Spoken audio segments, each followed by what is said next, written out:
Hey, everybody. Samp here from Samp&Chance. I am joined with my man, Mr. Chance. Michaels, guys, we're trying something new. We're going to do a Raw review right after the show. Raw ended a half an hour ago. We're here. So, guys, strap in and thank you for letting us into your ears and enjoy the show.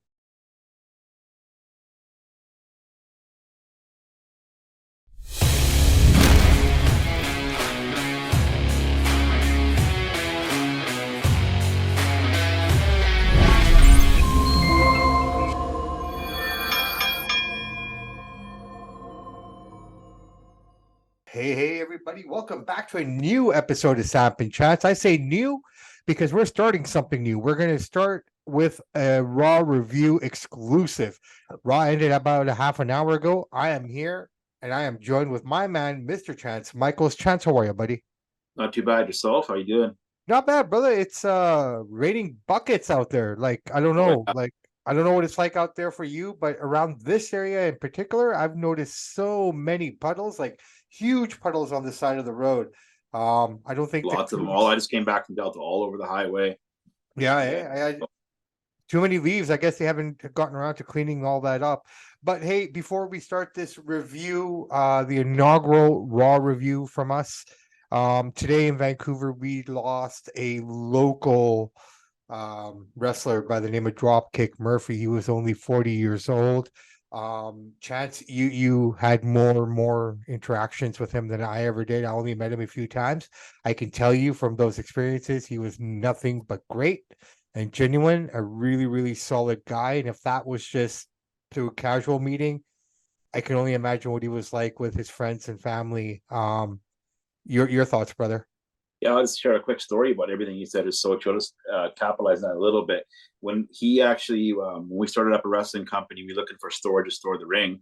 He actually offered a place that he lives at the John Volcom Society where he could store the ring for free. He set that up. Some of those places can be $200-300, so he saved us some money there. And then after our first show, me and another owner were loading the ring from the ring truck underground. These are heavy beams, walking 100 yards. He came out, helped us the whole time. You know what I mean? Sit there. He's happy. He's a happy, good guy. He's always been to my kid. He's always smiling. He's been through a lot. He had his struggles, but in that, I know as one of his old roommates for many years together, he always said, that Mike's been through so much, but he's always nice to people. He's always sensitive because he knows what it's like to struggle. So he's always good to everybody. Great guy. Rest in peace. What can you say? Dropkick Murphy. He was a hell of a talent. He got in really good shape. He took 10 years out of the ring. He came back at 40, like you said, looking better than ever. So rest in peace. May you be missed. Yeah, There'll be a tribute. There'll be some a tribute for him this Friday at the Canadian Apex Wrestling Show. I'm not sure how they're going to do it, but it's definitely happening. well, it's a definitely, I think these types of losses are the hardest ones when Yeah, they come out of the blue, yeah, it's out of blue. Yeah, right? shock. Like, just a couple of days ago, you and I were actually talking about him in regards Mm-hmm. to some of the things that they were thinking about doing Yep, over at Apex, and it just comes as a shock. At it first, I does. thought it was a joke myself personally, but he was really focused on 2023. Like you said, he came back after an absence from the ring, 10 looking years. great, right? I think on Facebook, one of his posts shows that best shape of his life, and he can't wait for 2024. 2023 said was the best year of his wrestling life. So yeah, Yeah. So our deepest condolences and sympathies to the friends and to the family, yeah, to the Vancouver wrestling community. We truly lost someone really good. absolutely. Well Um, said. but on that note, my friend, the show, I guess, has to go on. In the So words of Eddie Mac, yeah, the show there you must go go. on. So here we go, man. Our very first Raw review. I don't think we're gonna go in depth and move for move. We'll just probably break them down casually and just give our quick synopsis and see where the conversation goes, brother. So let's get the show started. We are in Albany, New York, for this episode of Raw. I don't think there's a pay-per-view in December, right? So everything now is No, all Royal Rumble geared. Like we have nothing till January.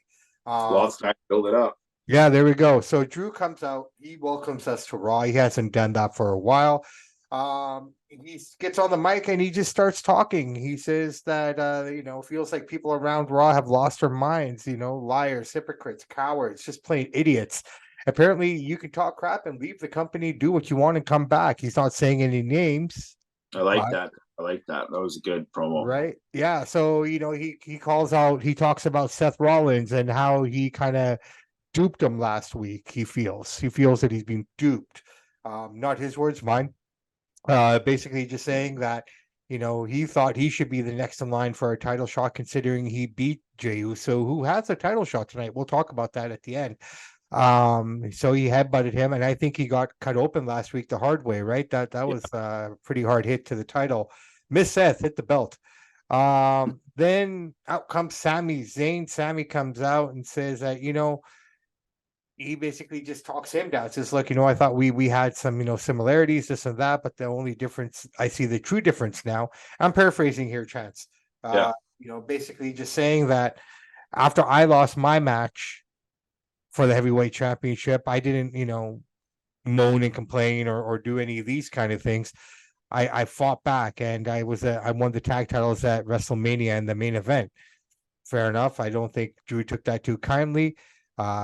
He made some comments about Drew's family not being, proud of the way he's become and whatnot, and that sets the match in motion. The first thing I noticed when they're doing the promo, I guess Sammy didn't know he was coming out because his hair was white. He just got out of the shower. So I guess that kind of greasy look he goes for ain't true, because he showed everybody, hey, I showered because his hair was wet. So I thought that was a little funny tidbit that I noticed right away.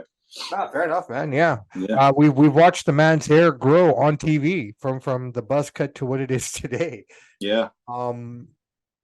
So yeah, Good way to start off Raw with these two guys going at it. I liked the way they opened the show. I thought it was a really good kickoff. No, it was a good show. It was a good match to start off good. One of the highlights for the match is when Drew McIntyre did that suplex from post to post. He threw Sami Zayn like a rag doll from one end to the other. I thought that was really cool as well, and I thought cool. the moonsault that Sammy delivered off the guardrail, was pretty solid too, right? That was pretty sick as well. The tornado DDT he did to counter the sidewalk slam on Drew was pretty good. So they had a good chemistry, actually. They work well, big man, little man kind of thing. And no, I really enjoyed the match. I mean, at the end of the day, Drew won. They played the knee up a little bit for Sammy, for Drew to kind of the commentators messed up because I don't know, because at first they were saying it was the ankle, then they switched to the knee. So I don't know if it was both, but that's one thing that I noticed. Well, I mean, I think it could have been either or, but then once he started focusing on the knee, you could have changed it at that point, right? So a little bit of a screw up, but I mean, I guess the guys in the ring kind of heard it too, and did what they had to do. Basically, good match. Great. The end here comes with Sammy. Drew's outside the ring. Sammy's trying to get back up, but he can't. He drops to one knee to sell the knee even more.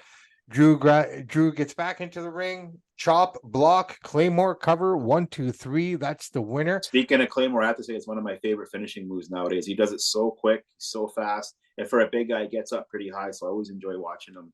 The way he throws it, it's out of the blue so fast, and it's a hard hitting move, and he's beautiful. He does it for a guy that size. He moves around really well. The Claymore looks like the evolved leg drop in essence. Not to say that it's pretty much, yeah. Right. So I'm curious to see what Drew feels like in about 30 years from landing on his fucking. Well, listen to Hulk Hogan, man. Hulk Hogan went from 6'7" to 6'4". He lost 3 inches. Those leg drops and shrinking his spine. So no, for sure. So okay, overall, great match, great story, great wrestling, great opening, much needed physical proof, in my opinion, to show that Drew has officially gone to the dark side, if you want to say it, right? I mean, that lack of compassion, that lack of empathy. He needed this physical match, and I think he had the right dance partner to sell it and make it viable. So great start to the show. Great start for both of them. These guys went 20 minutes. It was good, man. Like I said, you don't always see those big opening matches like that. So it was fun. Nice change. So we're backstage, and Shayna Baszler is getting ready to go to work against Nia Jax. Shayna says it was her who put Nia on the shelf 2 years ago by breaking her arm, which is true. And she will remind her that tonight by breaking her limb by limb or destroying her limb by limb, whatever you want to call it. We get a video package for Jey Uso as we get ready for the main event. Before we even get back to the match, there's another interviewer. Drew comes flying and beats him down even more, this time talking about, don't talk about my family. gives him one more shot to the knee. Now, here's my question. This is something I wrote down, right? I mean, I thought it was kind of interesting, and it's always in the backstage segments. The guy gets completely destroyed, and then when that death blow is finally delivered, that's when all the guys show up. Yeah, I know. I know what you're saying. It's the wild world of wrestling, you know. But here's what I'm saying. This is what I take from it, right? So those guys were obviously standing in the background. They're not in the scammer shot, right? Yeah, It would make it more believable if you could hear them screaming from a distance opposed to just being there screaming.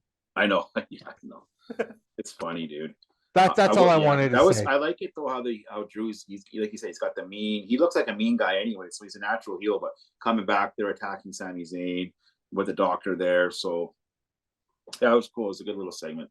No, yeah, well, before we even get to the match, we have another backstage segment. A lot of backstage segments here, man. I broke it down this week. I realized there's about 2 matches an hour. So in total, you get about 5 to 6 matches on Raw. Yeah, well, 3 hours of program, you got to fill it, right? Well, we Stop. see it right here, right? Becky Lynch is backstage, and I guess you know what? I was kind of wondering what she's going to do now that she's not really NXT. She's not doing anything there. Is she in limbo? And I did a reel today. I made a reel showing all the people that have returned, and one Yeah, it of was them a good was. one too. It was good. Oh, thank you, man. Check it out. It's on all platforms. Yeah, We basically were talking about all the debuts of the last 3 months, and Nia Jax being one of them. One of McMahon's last kind of things that he did before he sold the company was yeah. bringing her back. Classic McMahon throw out the biggest, strongest person he could find, right? Well, It's that's classic. it. That's it. So it was kind of interesting from that perspective because I asked the question. Like she's been dominant, but she's really has no direction. Well, Mhm. you know what? I guess maybe they were listening to us and they saw the reel. I doubt it, but hey, it's nice to Never believe. know. Nia Jax has a program now. It's going to probably be with Becky Lynch. This is a program that's going back to when she punched Becky in the face. They never really dealt with that. They never really opened that can or wrote that story. So When kind you of got a girl this big and this strong, the biggest and strongest in the women's division, you got to have her in a top program. You got to have her out there. I well, you think got it to build adds her a up, right? different element because most girls in WWE are kind of the same size, same build. Not Nia Jax. You know what I mean? She's like the Brock Lesnar of the women division in a way. No, 100%. I'm glad to see So, her back. well, no, I'm glad to see her back too. She brings a certain personality that Yeah. you don't normally get. So Shayna Baszler versus Nia Jax. There is a match after all of that, right? We've been to live events. I can only imagine just watching, like nowadays, the amount of segments they have. Like that one individual's in the ring for a long time before their match even gets started, Yeah, I know. It's crazy. right? She comes out, commercial break, backstage segment with Drew, video package, another backstage segment. Then she comes out. Interesting. So Shayna starts with kicks to the legs. Nia punches her and tosses her across the ring. Basically, this is how this match played out. It was quickness and speed against power and strength, and power and strength persevered. Shayna gave it all she had. I thought one of the cool moves that I really enjoyed was when she had her clutch on her, and she Mhm. actually brought her all the way down. And Nia just pure power at that point, right? Because there's no help from Shayna to stand up. She's basically dead weight on her back. So There for was her to get up with her and everything and just to toss her around, like you said, man, Shayna's no strong. slouch. I mean, No. she put up a valiant effort. I mean, she had her moments, but at the end of the day, strong strength and power overcame here, man. The And one thing that I noticed in this match, I don't know if you obviously noticed, I'll bring it up, is when Jax landed on her head after that German suplex. yeah, That was right on Baszler's head there. So I don't know if they got hurt off of that, but they felt that. You're gonna have some whiplash or something because that you're was gonna a have something from that one, right? No, that that that was was brutal. hard, and but that's a testament to Nia, man. I mean, she's pretty strong. She got up from it. Um, Hopefully she's okay, Yeah, right? I mean, she's tough. going into this program with Becky now. So this match basically ends with Nia turns onto her stomach. Shayna still has the hold. She's back on all fours to her feet, stands up, drops Shayna hard on her back. Nia to the second rope, annihilator, and that's it. Nia Jax. Becky comes out. Nia leaves the ring. Yep. And here we go. 12 minutes for this match. Yeah, they got some decent airtime there, but yeah, that German suplex landing on her head, whew, that Yeah, was yeah. brutal. All right, video package for CM Punk. Who wasn't on the show tonight? Surprised? No, I'm glad. When they got a guy like that, you don't want to see him all the time. Now they're building the hype for the next Raw. He's coming on Cleveland, Ohio. Coming in Cleveland, everybody's gonna want to watch now, right? But actually, it's funny. I seen a story. They sold an extra 1,700 tickets today because they weren't sure if he was coming or not. They just bought the tickets anyways, hoping he'd come. He never came. Well, it sucked if you were a kid looking to see him, but they didn't announce him. You don't want to see him every Raw, every SmackDown either. He'll be on around more than Reigns, but then it kind of waters it down, right? So we want to keep it special because he's still hot right now. Do you think you keep him on Raw? Or do you put him on SmackDown? I don't know what he's gonna. He might just float around. I don't know where he's gonna go, kind of like Brock Lesnar does or something. Maybe I don't know. Well, based I on put this, him on. I'm I almost keep him thinking on he's Raw. not going to be a full-time guy, right? I don't think No, he so. can't. He can't. Just too injury prone. So You just this want him for the big events, maybe wrestle a Raw here and there, but not much. we talked about this earlier today during the daytime about CM Punk, and you made a really valid point that the expectation of him in AEW does not match the No, expectation of what he will be here in the WWE. As in big of AEW a he was good, and at WWE he's a big star. That's the difference between the two machines. Look at how hot he was. And he came to AEW, it was okay, but it was not like this. This is like he's caught lightning in a bottle here for one more run. You know what I mean? Well, So I mean, if he's smart, he'll make the most of it. Do you see AJ coming back? yeah, his woman? Yeah, I think so. I'm sure he worked that out. He mentioned her, right? I mean, in his Yeah, promo last week. if she So, wasn't coming back, he wouldn't let her mention her. yeah, everyone did like AJ. Yeah. All right, so here we go. Third match of the night. It is a 2 out of 3 falls match. Your favorite tag team, DIY, Versus against Imperium. Imperium. The story continues here. Look, these two teams just put up great matches. At the They end of have the good day, chemistry. There's no doubts about it. say what you want to say. I mean, the four of them, just really good match, solid match through and through. Imperium gets the first pinfall, a flub, quick roll up. DIY gets the second one, same scenario, flub, quick roll up. That leads us to the third pinfall, which basically you had a moment there where all four guys were just kind of laid out in the ring, just kind of delivering kicks to each other, one after the other.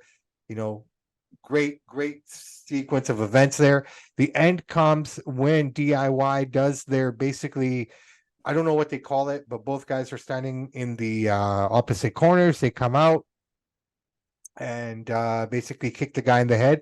In this case, unfortunately, it I don't happened. even know if they have a. I don't even know if they have a name for that finisher. Actually, Well, I I got to mean, give Gargano credit for one thing. When he does that fake out kick, it's always fun to see that in the match. He's talented. I just don't care for his style. But yeah, these guys work well. It was a really good match actually. Is yeah. So I think it's called the meet in the middle. that what they call it? Yeah, right. Like, I mean, I know the Young Bucks do something similar to that as well, the Okay, BTS switch or whatever they call it.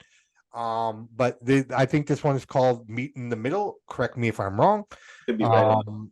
But it makes sense, right? They're kind of coming there. Kaiser gets the shot. You see a shot of Kaiser and Giovanni standing by kneeling by the desk and kind of Giovanni giving it to him.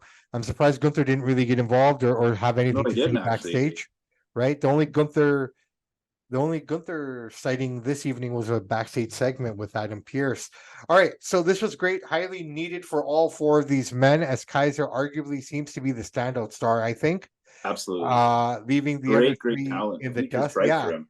this match allowed for them to catch up and show that they do belong. Particularly Vinci, he just did that. Like, I'll be honest, man, I like Vinci. Yeah, I That like that, Imperium as a team. that moonsault that he did off the rope, not on the buckle, but on the rope, Yeah, was pretty solid. it was. Right? They showed it in slow motion, just the way he came, like his elevate. Like, if you're grading it, that's pretty solid move, man. I noticed one thing since they've sold the TKO, they're really pushing the guys now. They're really trying to up their game and show TKO or Endeavor that this was a good purchase. And they're trying to get the Raw media rights deal too, right? So they're telling them, hey, you're gonna bring it because they're trying to sell it. They might go to streaming only on Raw. They're thinking about it, eh? Well, I heard about that. They're thinking about putting it on the network, which I always thought they should have. It always No, makes like sense. Amazon or Disney or Oh, something like Prime? that. Yeah, Well, somewhere I'm on hearing Netflix. stuff like that. I'm hearing FXX. Like, I don't understand why would you go to FX? Just stay on Fox. Well, they Right? got to be somewhere. Well, they'll have it for different countries. They'll have different streaming apps, right? But Yeah. if anybody's going to make a move like that, it's Vinny. He's one charging this, so he might just say, "Hey, we're going to go straight streaming." He did make the network before anybody else did. So I'm not saying that's what they're going to do, but who knows? But it'll be interesting to see what they do. The problem I'm hearing a lot about here is the amount of money they're requesting from advertisers. Yes, it's a no, hear me out. No, Yes, I know. even though it's still the highest rated show that network has, Fox, on a Friday night, maybe not with football or anything, but on a Friday night, they're the highest rated program they have for their station. Yep. Monday Night Raw, highest rated program for USA. Highest rated program on Tuesday with NXT. NXT is highest rated program they You have. just answered your question. When Vinny hears all those numbers, he tells these guys, "Hey, you got to pay us. Pay up. Look, we got the highest rated show." That's how he's trying to get the most money. That's what he does. I don't blame But the it's guy. not translating to any kind of profit for the networks. That's the problem. That's why I think they might go streaming to save a lot of money. Well, see which way they go, I right? don't know. We'll find You- out. It'll be we've something always really said, cool. well, we've always said that, the way of wrestling is going to be all streaming. The way of television, the way of consuming is going to be all streaming, Dude. It's right? all on apps and stuff. Absolutely. All right, backstage, Chelsea Green, Pepper Niven run into Tegan Knox and Natalia and tell them they're on their way. Sorry, that they're going to leave, but heard that Tegan and Natty have a match tonight, so they're going to stick around and watch. So we go right into this match. Oh, wait a minute. There's another backstage segment, Chance. The Judgment Day is tired of R-Truth antics. I love R-Truth. I was about to say this. Thanks for it up. Yeah, he was one of the highlights of Raw. He is so funny. He's in great shape for his age for 50s, but he's so funny and so entertaining. I'm glad he's back. You need that comedy. Wrestling, we call it wrestling. I agree with Vince. It's sports entertainment, and you need to have that entertainment. He's a comedic genius. He's hilarious, man. He is so funny. He's so natural. He's so pure. Yeah. Like, what I mean? I don't know if he'd be a stand-up guy, but I mean, just the way he does it, he's just phenomenally funny, right? Absolutely. If no other reason to go into the Hall of Fame is being the funniest guy in the world and the one guy who can probably make McMahon piss his pants. Oh yeah, he's getting paid well to just stand backstage and goof around and not take a crazy bump all the time. Like, hey, it's a great deal. Especially Vince loves him. Oh yeah, Vince truly loves him. Yeah. So R-Truth is back in the locker room area in the hangout or the clubhouse of the Judgment Day, sitting there with a little black and white TV. JD and Dom are like, trying to tell this guy, what are you doing here? This and that. And Damien, I think he sees the value in truth. And this is setting up their match later on tonight against the Creed brothers. So the Weasels, as I call them now, JD and Dom basically have a match with the number one contenders, which will happen later on tonight. Damien says that, there's no mommy here, there's no Finn here, so I'm in charge.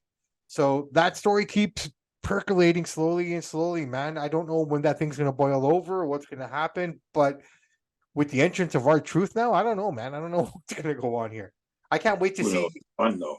To be fair, I can't wait to see R-Truth interact with Rhea Ripley. That's going to be fun. It's coming. I can't wait. Maybe next Monday. Right? Who knows, right? Tegan Knox against Natalia. Tegan Knox and Natalia versus Kaden Carter and Chance. We haven't seen these two in a while. Easy, straightforward match. Basically, I think Natalia's kind of stale. I think she's kind of been around so long that her character, I just find it flat. You know what I mean? Well, I'd rather see some of the younger girls get her spot. Natalia is in essence the Moolah and May, and I'm not saying age-wise. Yeah. But when Moolah was near the end of her prime, this is when Wendy Richter and all those kind of girls were kind of emerging. Yeah. This is kind of where she is now. Now, something on Natalia. I only mentioned this because I read this in a post where Natalia underwent reduction surgery. Yeah. Because she was too big upstairs. Yeah. Okay. So there's a spot where she had Chance in a military press. And I'm looking at her, the first thing I thought, like, what did she get reduced? Because she still looks massive. Yeah, I don't. Well, I know. No, I'm just saying, like, you had before and after pictures. I'm thinking, okay, when someone gets them reduced, like, how much was she lugging around before that? A lot. Well, they were enhanced before. But she just got them enhanced, or if that's even a word, dehanced. Sorry. She's got the build of her dad, right? Yeah. Jim Anvil build. Anyways, uh, basically this comes to a close when Chase to the shoulder gets dropped onto Natty. She gets a cover. Knox is in and gets kicked right out. Cover gets the cover 1, 2, 3. I guess they're calling that the keg stand. So basically, Yeah, where the Caden holds her up in the air and like it's military and just drops her right onto the other person. Pretty cool move, mind you. Though yeah, it's cool. that Chance, she's tiny, eh? She's like only 4'11" or something, but she came from Yeah, that um circuit show, whatever it was, where they have to go through the circuit carrying like the rope, going through the ropes, and what is that thing called, man? It's like a what like military circuit. yeah, I know what you mean. It was a TV show. Oh, American Gladiators. Not American Gladiator, something similar, but it's like a one-on-one. They have to go through this obstacle course and you I'm not sure jump then. and you have to like with the pegs and then you have these wheels spinning and you have to grab on and hold on Not to it sure. so you can jump. Either way, it was like one of those really core fitness kind of type shows. That's where Oh, okay, she came from. But yeah, they're a good team. That one thing I've always liked about them, they haven't been around or you don't see too much of them per se, but they're in unison, man. They look like a tag team. they do. A lot of tag Right? teams nowadays don't look in unison, but they actually do. Yeah. So very simply, short and to the point, the right team won 4 minutes and 48 seconds for this. Chelsea Green gets onto the apron. She gets a kick to the face, and that basically sets it up. Cody Rhodes is up next, and he's about to talk about what we all wanted to talk about: Shinsuke Nakamura. Um, this is really I don't cool. understand this program. I don't understand why they're putting Shinsuke against Cody. Cody's kind of he's kind of going. He's like losing his fizzle a little bit. You know what I mean? CM Punk's back now. Orton's back now. Seth's got the belt, so he's kind of not. He's Well, not lost in the shuffle, but he's not the top dog anymore. I think what we're seeing with Cody right now, honestly, is basically we know where the end story is coming. So how do you fill the rest of it up, right? With programs like this, and I'll in be honest with you right now. Judging by how hot Punk and Orton are, I don't even know if I'd even put Cody against Roman Reigns at WrestleMania 40. That might not even happen. Who knows? well, I It don't know. could. I mean, No, you got AJ in the wings, who's got one program with him before that. He'll probably challenge Roman at the Royal Rumble. That's probably the match. AJ and him. But where does Randy fit into it? I don't know. Where does CM Punk fit into anything? I think the CM Punk Seth is going to be the story for WrestleMania. That's going to be that, could in be. my opinion. Roman is open ended. I mean, who knows? Look, from now till January, everything can change, Exactly. Somebody can get hurt. right? This one. What we're watching right now can be completely different in a month's time. Yeah. Like I always say, if you look at WrestleMania to WrestleMania, from WrestleMania 39 to the main event of WrestleMania 40, that story changed 50 million times before we even got there. So They need a big for WrestleMania 4. They need a big storyline here. That's something sort of as realistic as possible. They need something that hits home to people. I don't well, know what that's going to be. But I they still got think it's going to be The Rock and Roman. I still have a feeling that's where they're going to could go with be. it, right? I mean, if you're going to do WrestleMania 40, it's one of those kind of bigger shows because it's, a 40. Anything with the Yeah. zero, anything with ending in a zero is always big, right? I don't even know how excited people would be for The Rock and Reigns because it's kind of lost. We've had so much hype we get so excited for. It never happens now. If it happens now, it's still cool, but it's lost some of that steam. You would think so, but people will buy into it. Like I say, Yeah, like no, Rock's many a times, massive star. I get it. You got to have those guys there. I'm not right? knocking it, but No. There's nothing to knock. I mean, I just kind of look at it like honestly, when you say that, there have been many a show I've looked at and go, I'm not really interested. But then once a buildup starts to happen, you start to see it come together. Like, oh, okay, I can see what's going on here. But I hear what you're saying, right? But then why not? Why not do something fun? Why not have Vince in Rock's corner and Triple H in Roman Reigns' corner? that's a tough one because They got it. Roman, They got to use that Roman, storyline. I'm telling you, that'd be the hottest story in all time. The father-in-law versus the man what, who, or sorry, the what, son-in-law versus the man who made him. well, no. I appreciate that, but are you Rock and Roman or Punk and someone? No, I'm saying Vince McMahon in the Rock's corner, Triple H in Roman Reigns' corner for Right, WrestleMania 40. but here's the only problem with that. I mean, if you think about it, Roman Reigns is a Vince creation. He's the one who was And pushing so it. is Rock. Right, right, right. I get it. But I get it. Roman kind of But having represents the now. Roman, Rock represents the present, the yeah, past. no, I get that, but I just don't see where I don't know how Triple H would fit in the other corner. I can see your corner. I just No, don't. because Triple H would Vince will come back and say, I should never let you marry my daughter. You To try to be get here, honest, get the I'd power. rather I'd rather see CM Punk versus Cody with Triple H in Cody's corner and Vince in Yeah, CM that would Punk's work too. corner. I think that would make more just storyline wise, just playing it out in my head. You just because the relationship that Cody and Triple H have on Yeah. screen and off screen, everything And that to really piss off the internet wrestling community would be like, if you lose Triple H, you have to leave. If Vince, you lose, you have to leave. And that would really start pissing off the internet trolls because they love their Triple H. So you could have a lot of fun with it. We'll see what happens. Who yeah. knows? So Cody comes out and he tries to explain this feud, as you were just asking. And he basically talks about, and this is the one thing I like about Cody, he references the old days, as a kid growing up in the industry. And the first time he saw the poison mist was from a man called the Great Muda. You know what I mean? Yeah, Stuff like that. And, he should have paid to Shinsuke Nakamura. He knows that he has a bullseye on his back, and he knows that by beating Cody Rhodes, it's going to propel you to get you where you need to go. So shame on him from not being prepared. I'm paraphrasing, right? yeah. Basically calls out Nakamura, lights go out, and there's Shinsuke saying, "Yeah, you know what? Our paths are pretty similar. We both rose to the top. We both had our opportunity. We both lost everything, right?" And a lot of it's true. He's not really, fudging any of it. Like they both had their opportunities. They both won the Royal Rumble. They both lost at Mania. It's not often that the guy who wins the Rumble loses the title, right? That number is very low. That's true. Yeah. Right. So to have that happen, to share that. Um, but then Cody says, "Look, you know what? We're nothing alike until you come into this ring and face me face to face," and that's where they end it. So that's the program for now, man. I mean, it's something they got to feel something up until the Royal Rumble, right? Yeah. I mean, Yeah. until Royal Rumble happens and we review Raw after the Rumble, we will start to get a very clear picture of what Mania 40 is going to start to look like. Yeah. So from now till then, I think all bets are off. They're going to throw everything to the wall and see what sticks and go with it. Yeah. Not a bad strategy. Some of it I think is already predetermined. We don't know, but they already know what some of those matches are going to be. Um, these guys have been pretty good at keeping secrets. I'll be honest, man. I don't know what they changed, but things aren't leaking out as often as we normally thinks. All right. So after that, we get Jay Uso comes into Pierce's office, going to have to get to Drew again, checks in on Sammy.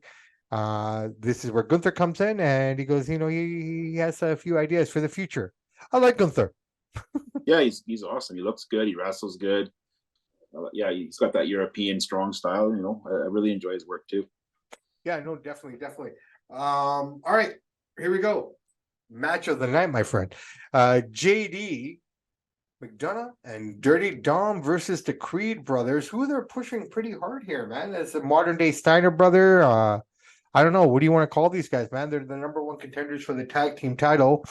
Since they've been on the scene, they pretty much dominated and really just tossed everybody around. And you know what? Today was no exception. They basically started off the match by tossing around JD and Dom, and you got to hand it to those two little weasels, man. They sell. They sell Yeah, really well, they're good. so little you can toss them like ragdolls. Yeah, they sell it well. I will say one thing with the Creed brothers. I love that cannonball he does off the top when he jumps off the top rope or over the top rope, and that's a really cool move. I've never seen that move done before. Have you? Besides him doing it? Um, well, I mean, if you think about it, it's like the Doomsday's device, right? That the LOD or Legion of Doom Road Warriors used to do, right? Yeah, but the way he jumps, did you see him today when he jumped over the top rope? Or was it off the top rope or over the top rope when he did it? It's on the top rope. So he's standing on Yeah, it, so jumps I've never onto the seen a top rope, and he cannonball like does it. that. Yeah. So it's an evolution of the move, but I mean that I think he's the first guy to do it like that. well, like that, yeah. But the Maybe essence of the somewhere on move, the indie scene, maybe, but like he's the one who took it mainstream. It's the cool. essence of that move is purely the foundation of that move belongs to the Road Warriors. It's just they put their spin on it, which is But beautiful. they weren't flying like that by themselves at the top rope and cannonballing though. That was Dude, pretty different cool. times, man. These guys are athletes. No, Look no, at I this know. I'm dude just saying delivering it. he created it. Yeah. I think he basically he took it from he basically created this move. No. That's what I'm saying. It's an evolved move of it, right? Like the foundation is what it is. I'll always stick up for the Road Warriors, brother. I love No, them. I know, but I never even thought about the Warriors when I see that. I just see like this guy's pretty athletic and he's doing a cannonball like that. And when he came over the top rope there, he knocked them down. I was like, that was pretty cool. Yeah, no. So basically, beat the crap out of him. Finisher 1, 2, 3. JD to the top of the shoulders. Brutus fall cover. Creed brothers win. Basically the right team won here. Yeah. I have no complaints with it. We get a backstage segment where the weasels, I call them. They run into Damien, and Dom tells him, "Look, man, these guys are real. Like, don't sleep on them." And that was the end of that. Basically, we come backstage again. Adam Pearce walks up to Seth Rollins, tells him CM Punk will be on Raw next week, and he plans to sign Punk to an exclusive Raw contract. Seth laughs it off, tells Pearce when Punk shows up, shows his true colors, Pearce better allow Seth to do what he's got to do. But tonight he's got a title to defend. Here comes Jey Uso. These two have a quick back and forth, and friendly banter, letting each other know that they're going to kick each other's backside, and both guys say they're going to walk out champion. And here we go. This where I disagree with you. You said a lot. The tag match is the best match, and I think this is the best match. You got the whole last half hour to go at it. So, oh, brother, I was just joking about that, man, because I know how much you like those guys. Oh, the Creed brothers? Yeah. No, I don't No, mind. no. The was I referring to the DUI, or was I referring? No, you were talking about the Creed brothers match. You called it the match of the night. I was just laughing because I know how much you don't care for those two little guys. Oh, okay. I see what you're saying. I was just trying to be funny. Right here. Yeah, no. This hands down was the match. Yeah, okay. If this wasn't the match of the night, then Drew and Sammy. They opened the show hot and they closed the show hot. So well, that's it, right? So either way, those could have been either one, but this definitely was match of the night. Yeah. Both guys just worked their tails off. A lot of close finishes. When Jay hit that DDT at ringside, the way Seth sold that is brilliant. Just the way he could sell, and it was well done. Yeah, I loved how the match started. It was very, chain wrestling, kind of, upping one another, kind of, and then you just get that stare down at the center of the ring. I love that kind of stuff, like that chain wrestling stuff. If done properly, if it flows right, if the right guys are doing it, and these two are the right guys to do it, phenomenal, right? Absolutely. So we go to I'm not the biggest Jey Uso fan, but man, he worked his butt off tonight and put on a great match. Yeah, no, 100%. And I mean, here we go, everyone. And just to keep it, believable, you had Seth kicking out of the frog splash after everything was hit, spear, miss stomp. I mean, it had a bit of everything. Cool spot when they ran and hit the ropes and they collided in the air. Oh, that was really cool. The crossbody. Yeah, nobody will do it as good as Logan Paul and Ricochet. That'll never be top, but these guys did it too. Yeah, no, those guys did pretty good with it. But the finish came here at the end. Stomp, really. He finally got the stomp at the end. Jay's finally up with the crowd firmly behind him. Super kick to Rollins. Jay hits the rope, goes for the spear, but Seth hits the pedigree. Stomp to Jay. Cover 1, 2, 3. Great match. Yeah, you know what? Absolutely. They danced in that match, man. Back and forth, tit for tat, matching moves, stealing moves. They had a hard job, they had a hard job making us think it was possible for Jay, even though we know he wasn't going to become champion. He had a chance. And, credit to Seth, carrying it and making it good. And not to say that Jay isn't good. Jay's really good. If you think about it, he's been around longer than Roman. Yeah, Jay's good. Jay's been there before even Seth. I just think Jay's a top guy. Will ever be a top guy, but he can hang with the top guys, though. He'll always have the crowd with him. Yep. You know what? If anything, he'll get the title just as a thank you. It might be a month, it might be 3 months, but he'll definitely get a world championship based on that, I think. Probably. I hope not, but probably. You're probably right. Look, I'll say it this way. You become a transitional champion. Yeah, he could be. Right? And that's 2 to 3 months until you get your next guy in there, whoever you want, and kind of go with there. But brother man, that was Raw. But hey, one more thing I gotta say. When Drew McIntyre threw Jay through the table, that was a brutal smashed him. Okay, Drew's I was going to get to right that now. Yeah. No, so Drew was all over this show. Yeah. And I thought watching this match, okay, when you get to that 5-minute mark at the end of the show there, you're thinking, okay, where is this going to go? Either Cody's music's going to hit, as it has in the last 3 or 4 weeks, or this is going to go clean. I didn't know if they were going to make it clean. I didn't know if we were going to get the clean finish We got the clean finish. I thought, okay, that's the end of that.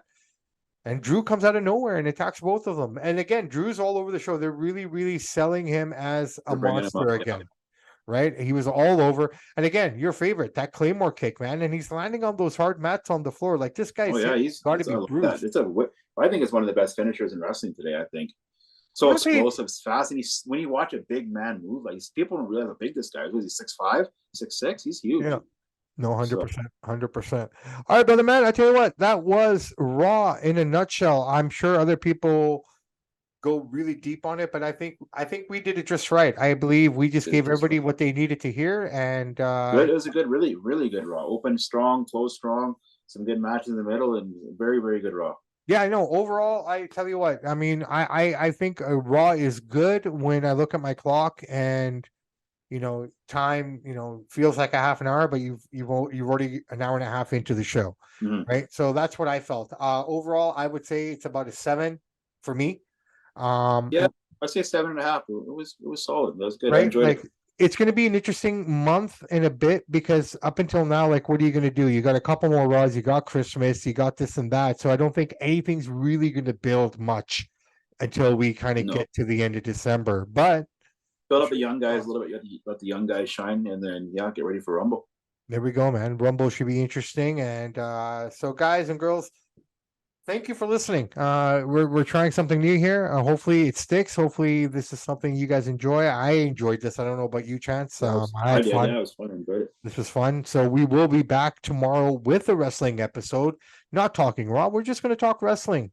We're going to come We'll up with talk a some little AEW, topics, a little WWE, and yeah, a we'll cover little it bit all. of everything, right? We're going to sprinkle a little bit of everything on that pepper. I got an interesting take on Daniel Bryan, but I'll say that one for tomorrow. No, we'll talk all about that. We got some interesting stuff coming up for you guys tomorrow as well. So, guys, my name is Bobby Sampson. My name is Bobby Sampson. His name is Chance Michaels. And in the words of the great AC/DC, those that download, like, and subscribe to the podcast, we salute you. We do salute you. And on that note, guys, it's raining like nobody's business out here in Vancouver. So wherever you are in the world listening, if the weather is not cooperating, please be safe. And if the weather is cooperating, enjoy it to the max. Guys, we'll talk to you tomorrow. Samp and Chance are out.